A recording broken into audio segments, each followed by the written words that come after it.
محترم ناظرین، اللہ رب العالمین اس ماہ مبارک میں روزہ دار کی تمام دعاؤں کو قبول کرتا ہے۔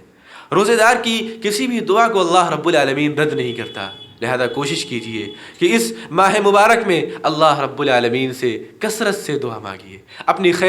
خیر و بھلائی کی دعا، اپنی کامیابی کی دعا اور اپنے آخرت کی کامیابی کی دعا مانگیں، اور سب سے بڑھ کر اپنے گناہوں سے توبہ کیجیے اللہ رب العالمین سے،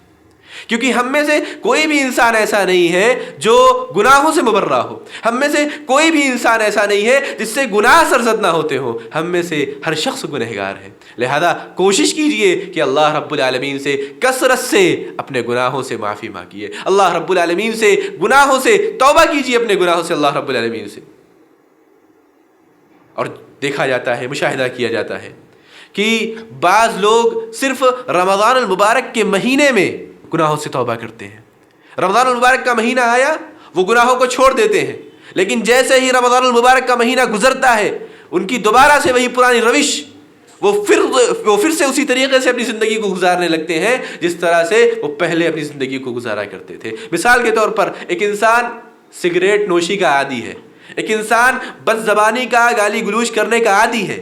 رمضان المبارک کا مہینہ آتا ہے وہ اس سے رک جاتا ہے، لیکن جیسے ہی رمضان المبارک کا مہینہ جاتا ہے دیکھا یہ جاتا ہے کہ پھر سے وہ انسان سگریٹ پی رہا ہے، پھر سے وہ انسان فحش گوئی کر رہا ہے، پھر سے وہ انسان بد کلامی کر رہا ہے،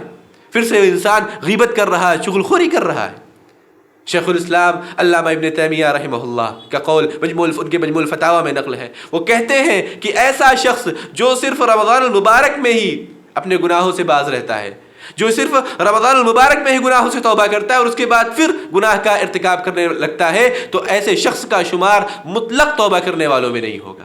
ہاں، اس نے اللہ رب العالمین کے شعائر کی تعظیم کرتے ہوئے، رمضان المبارک کی عظمت کا خیال کرتے ہوئے، روزے کی فضیلت کا خیال کرتے ہوئے اس نے گناہوں سے توبہ کی، وہ گناہوں سے باز رہا، اس کا اسے ثواب ضرور ملے گا، اجر اسے ضرور ملے گا، لیکن اس کا شمار ان لوگوں میں نہیں کیا جائے گا جن کی مطلق طور پر بخشش کر دی جاتی ہے، جو مطلق طور پر توبہ کیے جانے والوں میں شمار ہوتے ہیں۔